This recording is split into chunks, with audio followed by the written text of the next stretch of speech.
estamos iniciando mais um podcast Agro pelo Brasil. E dessa vez estamos presentes aqui com o Gustavo Maciel, ele que é engenheiro agrônomo, assessor técnico aqui do Senar Bahia. E também nós temos o nosso querido instrutor, que entende muito do assunto, Fernando Cairo, para bater esse papo com a gente. Vou pedir para eles se apresentarem e em seguida, obviamente, vou me apresentar também. Por favor, primeiro por Fernando. Muito obrigado pelo convite. Meu nome é Fernando Cairo, sou instrutor do Senar, também tutor lá no Polo de Salvador.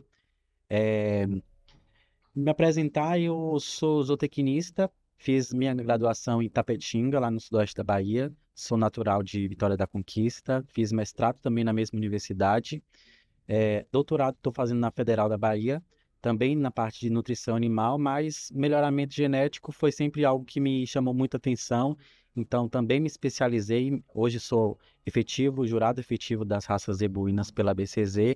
Rodei bastante lugares aqui do Brasil, né? Uberaba, a Festa do Boi lá no Rio Grande do Norte, justamente com o intuito de agregar conhecimento sobre a raça que a gente vai e sobre o tema que a gente vai falar hoje.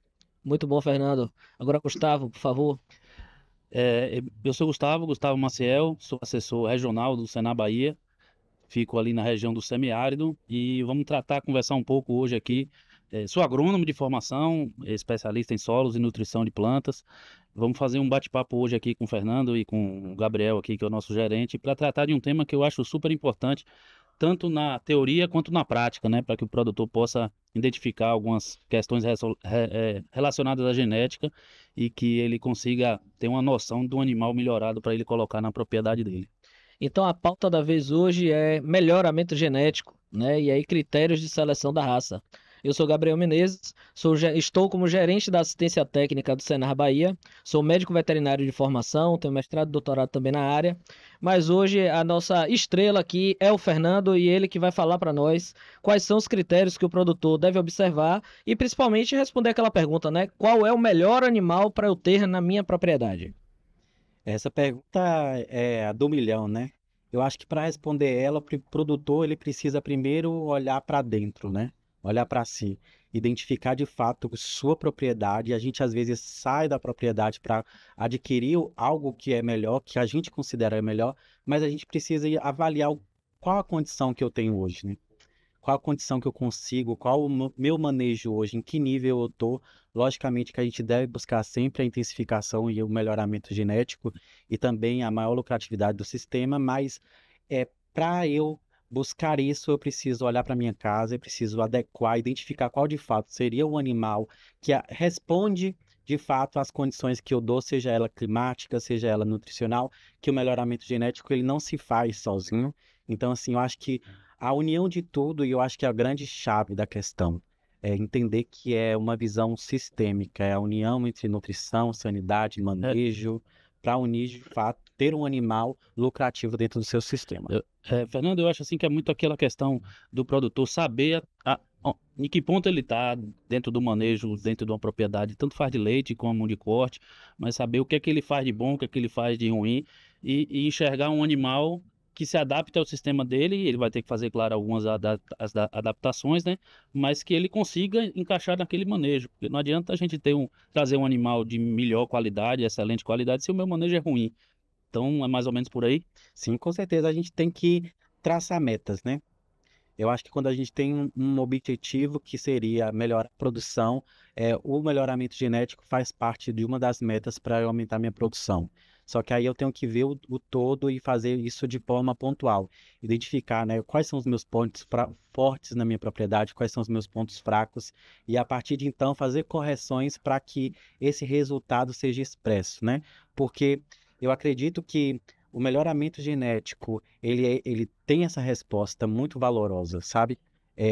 A resposta é notável, só que nossos produtores ainda precisam avaliar o todo.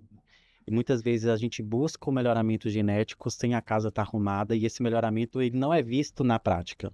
E aí o ponto que eu falo mais é a frustração. Que essa raça não prestou, essa raça não me respondeu, aquele animal que eu adquiri de forma muito cara não trouxe a lucratividade que eu pretendia, e tudo isso é questão de identificar.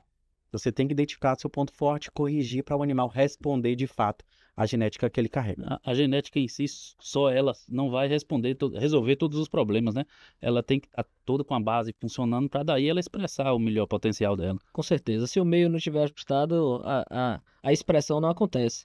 Isso me lembra um caso de um produtor atendido por nós, na região próxima de Guanabi, onde ele tinha a pretensão de ter só animal acima de 20 quilos de leite dia.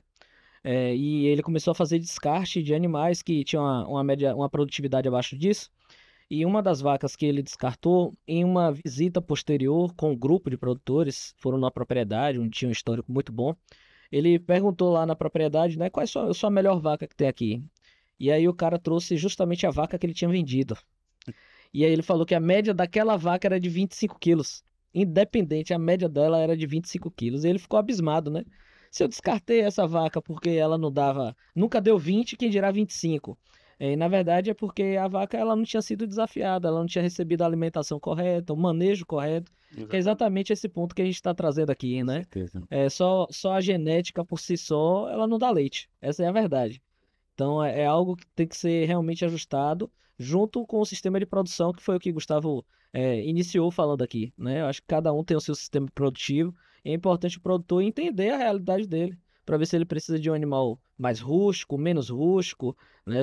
Qual é o grau de sangue, e aí entram outras características que eu acho que o produtor deve observar, não é isso, Fernando? Você falou um ponto aí, eu tive em Guanambi agora, lá também fazendo uma dinâmica pelo Senar, justamente sobre esse mesmo tema, e eu me surpreendi com os animais que eu vi lá.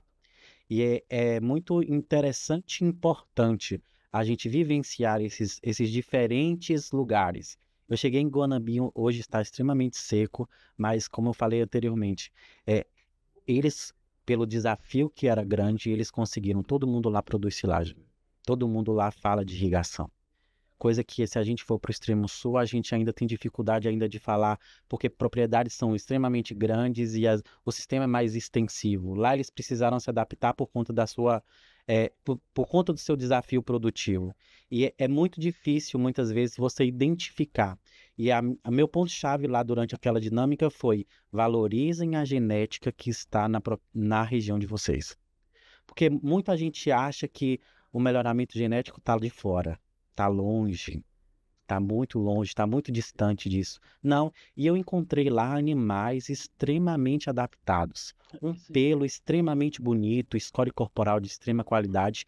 E aí eu tracei a minha dinâmica toda em relação, valorizem os animais que são da sua região, porque eles estão adaptados a carrapato, estão adaptados ao clima, nasceram ali. Então, assim, é a mesma genética, às vezes, do que o animal que está lá no extremo sul. Mas só de você buscar aquele animal do extremo sul para cá, ele sente, muitas vezes, a resposta genética precisa da adequação do manejo. Então, esse ponto da genética eu acho muito interessante.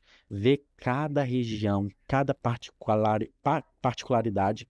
E aí você, às vezes, tem ouro nas mãos, seu vizinho tem animal bom, seu companheiro tem animal bom. E é só mesmo uma adequação e uma troca e um mercado ali daquela própria região favorecer. Eu vendo aqui, compro ali, melhoro minha produção.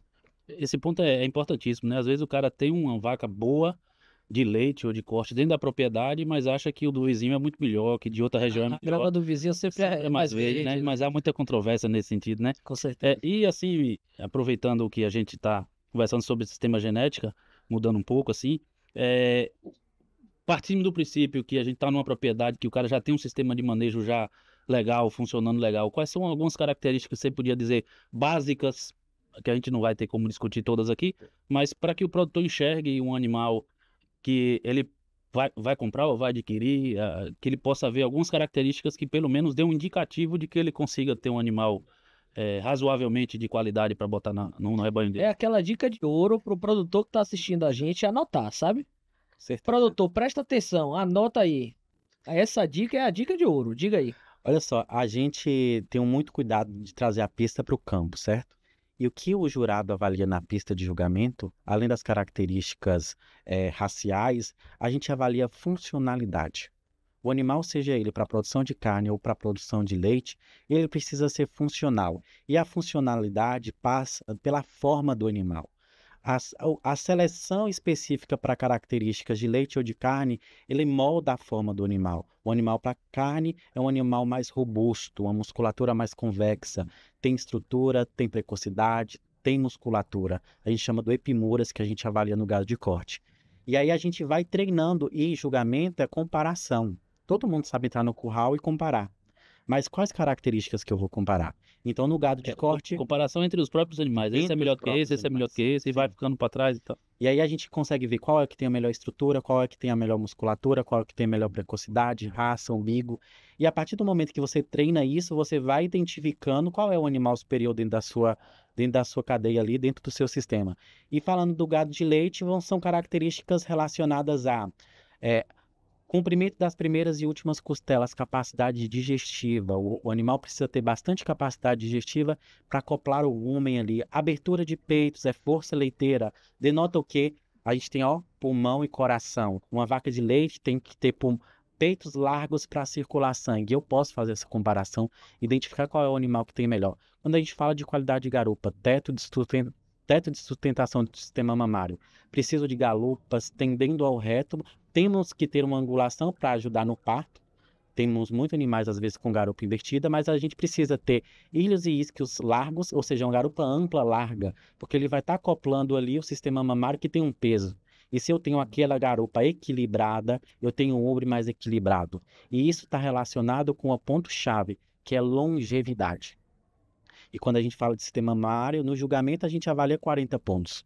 Se a vaca tem na primeira cria, desceu da linha do jarrete, pode ser que na terceira, quarta cria vai descer mais ainda. Então, vai interferir em características de longevidade. E o que a gente quer é um animal funcional e longevo dentro da propriedade. Gerar Então, rentabilidade. isso dá uns muitos dias de curso e de treinamento. Mas o produtor, ele consegue identificar essas características, principalmente na hora da compra, comparação, a ver algum defeito de aprumo, porque isso interfere também na longevidade do animal, justamente para você aumentar o tempo de permanência desse animal no seu rebanho. Ô, Fernando, além dessas características que você citou, tem algumas características, por exemplo, que são correlacionadas com a precocidade, a exemplo da circunferência escrotal, por exemplo. Né? Ela tem uma alta correlação genética para que os animais sejam mais precoces.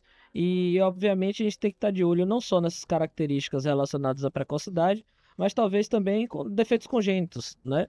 A exemplo, aí falando novamente da questão do testículo, é o criptorquida, por exemplo, que ele não tem um testículo, a ausência de um testículo na bolsa escrotal, que pode estar dentro do animal ou pode não vir. E isso também é uma característica de alta herdabilidade, né? E no caso da fêmea, ela pode vir sem um ovário, por exemplo. No caso do macho, pode vir sem os dois testículos, por exemplo, e vir um animal que não é possível reproduzir. Então, assim, dentre essas características que visualmente é até um pouco mais fácil de se ver, né? Falando aí de precocidade, ou falando de características que são relacionadas a doenças que passam de pai para filho. Me diga algumas aí, por exemplo, que o produtor ele pode ficar de olho, sabe? Essas doenças características, a gente acha que, de fato, o produtor está preparado para não escolher animais como esses.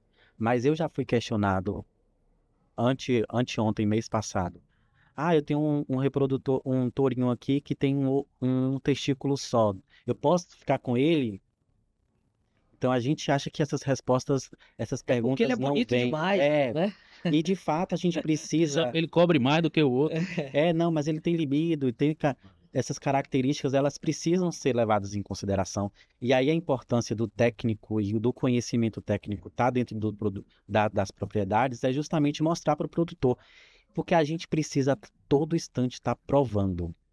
Isso Fernando, vai interferir, isso vai interferir. Só para concluir sua pergunta, existem essas características de fato que são transmitidas de pais para filhos, que devem ser vistas visualmente. Algumas características que eu pontuo, principalmente no gado de corte, que eu tenho do gado de leite, a despigmentação demais. Animais muito brancos, com pele muito despigmentadas em regiões muito quentes, estão disseminando muito alguns animais característicos que interferem muitas vezes em alguns cânceres de pele, reduzindo o tempo de permanência desses indivíduos na propriedade.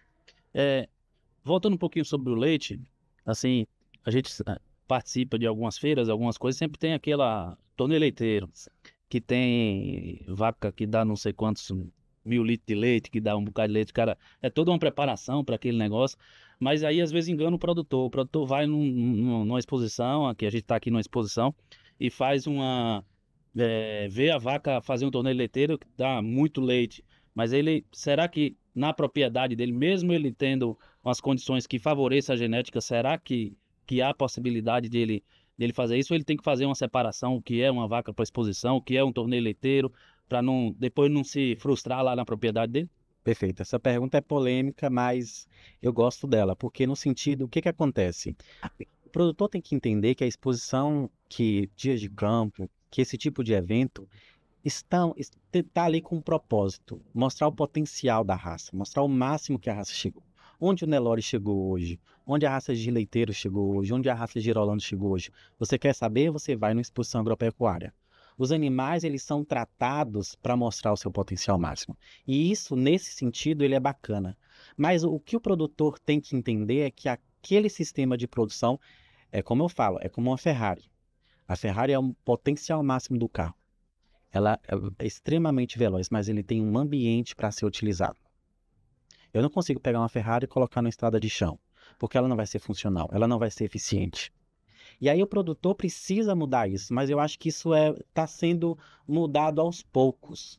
E aí é de fato entender que o animal ele expressou, ele foi campeão de torneio leiteiro, ele tem um potencial, ele vai vender genética, ele está ali para ser desafiado e tem um mercado para isso, tem gente que quer entrar nesse mercado e que tem a oportunidade para isso e que é ok, mas isso aí é um outro tipo de mercado. Não representa muitas vezes o produtor de leite diário. Então, assim, por mais que o produtor deseje e almeje aquela alta produção, ele precisa se perguntar em que condição aquele animal deu 80 quilos, 100 quilos, 50 quilos. E isso passa um paralelo até a nível de próprias propriedades. Uma propriedade onde tem um sistema mais intensivo, onde consegue dar um manejo nutricional um pouco melhor, o animal consegue dar 30 quilos de leite, ok, mas eu consigo trazer isso para a minha propriedade? Eu volto lá na minha primeira pergunta, na minha primeira resposta. Eu conheço a minha casa, e aí o que acontece muitas vezes? E isso acontece muito. O cara compra dando 40 litros de leite lá, quando chega na dele, não dá 10. E gera-se uma frustração. E quando não gera briga, né? Porque Aí o cara me vendeu coisa ruim, me vendeu que não presta. Gera-se uma frustração. E o que eu fico mais chateado, assim, que mais me incomoda é que a coitada da raça, a coitada do animal que leva a culpa. Essa raça não é boa. Ou o produtor que vendeu, né? Aquele cara me vendeu coisa ruim, rapaz, não sei. E não, é a adequação. Você tem que entender qual é o seu sistema e entender a proposta de cada animal, a proposta de cada raça e a proposta de cada mercado. Que aí são dois mercados totalmente diferentes. Não, com certeza. E assim, ó, a gente sabe que tudo é muito complexo, não é fácil, né? O produtor ele tem que tomar diversas decisões dentro da propriedade. Nós, enquanto federação, Senar, CNA, Instituto CNA, nós estamos pensando sempre em soluções, né, tecnológicas para que a gente possa estar apoiando o produtor. E um exemplo claro disso é a assistência técnica e gerencial. Hoje, aqui na Bahia, por exemplo, chegamos a atender 30 mil produtores com assistência técnica direta. Então, o produtor sendo atendido lá todo mês pelo técnico de campo, 4 horas por mês, durante 2 anos. Só na pecuária, aqui no nosso estado, a gente tem mais de 5 mil produtores atendidos. Mas existe um universo de produtores que não tem esse atendimento, né? Infelizmente, o recurso é limitado, né? Então, a gente realmente tem essa limitação, até orçamentária e física, de atender todos os produtores. Por isso que a gente está trazendo aqui esse podcast para trazer informação, para que o produtor, pelo menos, né, ele possa tomar melhor as suas decisões. Aquele produtor, principalmente o produtor que não é assistido. O produtor que é assistido tem um técnico, né? Vai ter um Fernando lá para estar batendo esse papo. Então, ele tem pelo menos para cobrar. Vamos fazer. Exato, tem alguém do lado dele para tá dando esse apoio. Mas a gente sabe que só na Bahia são 760 mil propriedades. Então, tem muito produtor que ainda não é atendido, né? Que não tem assistência técnica. Então, a gente tem que realmente lançar mão desses canais, assim como podcast, enfim, cartilhas, cursos EAD, diversas outras ferramentas que nós estamos utilizando para que o produtor possa se capacitar cada vez mais e conhecer melhor de fato a sua propriedade, que às vezes ele nasceu ali, mas ele ainda não entendeu que o sistema produtivo dele requer um tipo de animal ou outro. E aí, acho que a gente está chegando próximo da conclusão. Eu queria que você falasse um pouco mais, Fernando, da questão da adequação realmente do sistema produtivo. É, e por que que eu tô trazendo isso? Porque foi exatamente o tema que puxou aqui, e a gente percebe que o produtor ele precisa estar atento, né, não só à sua propriedade, mas também no seu entorno, né? E sendo assim, como é que ele pode estar cada vez mais atento e de olhos abertos a esse movimento e, obviamente, essas características que nós citamos aqui, né? Mas de que forma ele pode estar pontuando isso? Ah, por exemplo, tem uma coisa que eu não posso deixar de ver, não sei, a promo, né? O que é que seria assim, só para o produtor realmente sair daqui com pelo menos, ó, isso daqui eu tenho certeza, eu não posso deixar de ver. É isso, é isso. O que é que você poderia citar aqui? Eu queria aproveitar, já que a gente já está encaminhando também, para complementar um pouco a pergunta de Gabriel, falar em relação aos tetos da a mamária do animal. O que é que ele pode identificar, chegar ali e ver o que é que realmente aquilo tem, uma possibilidade de uma vaca ser boa de leite, ver tamanho, altura, encaixe, o que é que pode, assim, visualmente ser fácil para o produtor enxergar? Olha, falando respondendo a pergunta de vocês, ela é bem ampla, né? Mas a gente falou bastante sobre esse tema aqui. O primeiro ponto é o produtor precisa perguntar. O produtor precisa perguntar e precisa saber de quem ele está comprando. Entender o que esse animal come. O que esse animal está dando. Às vezes, alguns vendedores estão resistentes a passar até essa informação. Mas o produtor precisa questionar, precisa perguntar, precisa ter conhecimento, precisa... Primeiro ponto, saber identificar, se puder, genealogia do animal. Esse animal veio de onde? Qual a genealogia desse animal? Como que você cria? Na época seca aqui, você dá o que para esse animal comer? E aí, repito, é a união do todo. Porque às vezes o animal tem potencial. Se a gente for pegar nossos rebanhos hoje, às vezes a gente chega em currais hoje onde tem animais de FIV que já vêm ali da proposta do Sebrae junto com o Senar. Tem animais que têm potencial, mas eles não respondem. E aonde que está a chave da questão? É muitas vezes você olhar para dentro, é a meritocracia dentro do rebanho. Você precisa identificar qual animal que pode comer mais, qual animal que merece comer mais. E aí, quando você fala isso, o que eu olho? Primeiro ponto, se eu for comprar bezerra, tomar muito cuidado com bezerra gorda. A gente tem a tendência de levar o olho sempre nas bezerrinhas mais gordas. E eu falei hoje na dinâmica, tomem cuidado, bezerras que ganham acima de 800 gramas por dia, elas acumulam gordura no sistema mamário ali, no úbre, isso reduz a produção na vida adulta. Bezerreiros coletivos, muito cuidado também, às vezes o reflexo da mamada faz com que o animal machuque aquele teto ali, machuque aquele úbre e o animal pare na primeira cria com 2, 3 perdido. Então, na hora que for comprar, tente comprar animais em produção, que você conheça a propriedade, que você seja aceitos, fale que, olha, a fórmula é essa, eu crio meu animal dessa maneira, que se você der a condição que eu estou dando aqui, você vai conseguir resultado. É meio que a rastreabilidade mesmo, né? Sim. Dizendo assim o histórico do animal. Nasceu assim, come assim, produz tanto. Então, assim, quanto mais claro e mais informações o proprietário tiver desse animal, né? E principalmente do pai, da mãe, para poder gerar um filho também de qualidade, né? Com certeza, com certeza. Porque... E respondendo sua pergunta sobre o sistema mamário, na pista de julgamento ele vale 40 pontos, que é aí de onde que sai de fato o leite, né? A indústria ali, A né? indústria ali. Eu estava pensando, hoje, a vaca é o nosso funcionário mais barato, se for botar na ponta do lápis. Está ali produzindo, está trazendo lucratividade para o nosso sistema de produção.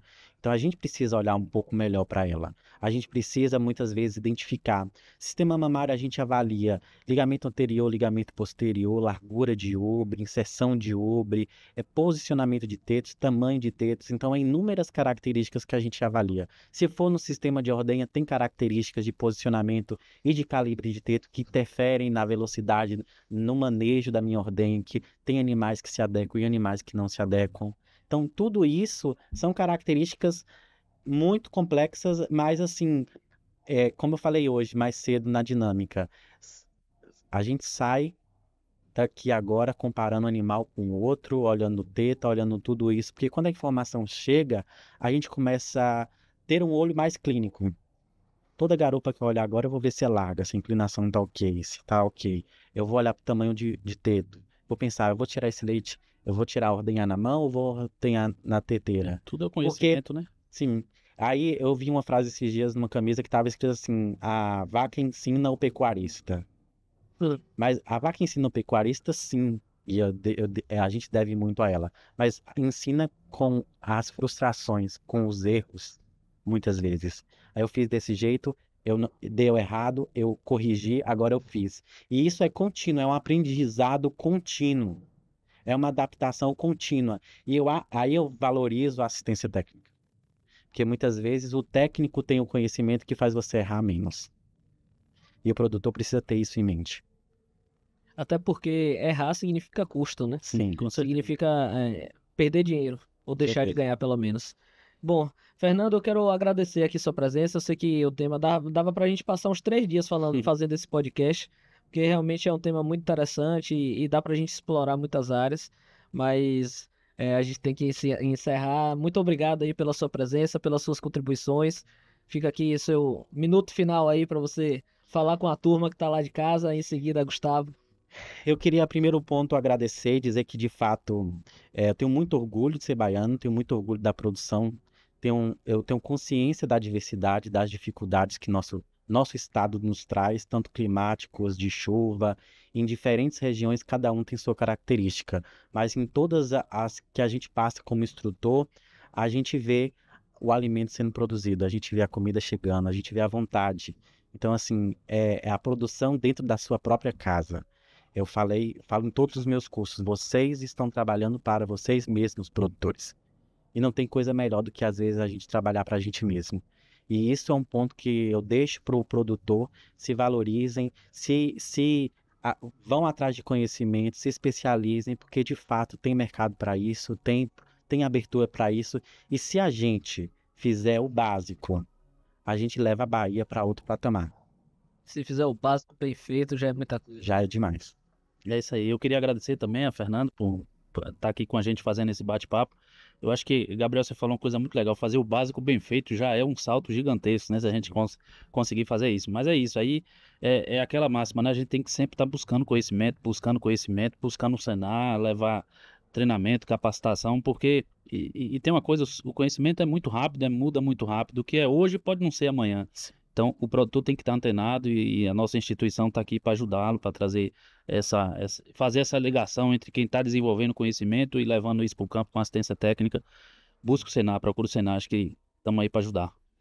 Não, muito bom, Gustavo. E aí, aproveitando o ensejo, produtor que, se não segue a gente ainda nas redes sociais, nos sigam, né? Sistema FAEB Senar. Também siga o Sistema CNA no Instagram. Siga a gente no nosso canal do YouTube. Mande mensagem. Se você gostou, dê um like nesse vídeo. Se você não gostou, recomenda para aquele seu amigo que você não gosta. Mas manda para a galera, divulga o máximo aí. Eu acho que a nossa intenção é realmente colocar informação para que cheguem em todos os locais e em todas as pessoas, né? Acessem o nosso portal EAD, lá tem cursos, palestras, enfim, para vocês estarem se capacitando cada vez mais. Procura o sindicato dos produtores rurais da sua região e pede lá para o sindicato, para o Senar chegar lá com curso, com assistência técnica, enfim, com todo o nosso portfólio, que a gente pode estar aqui apoiando o produtor rural. Muito obrigado a todos, obrigado a vocês. E esse é mais um podcast do Agro pelo Brasil. Encerramos por aqui. Um abraço.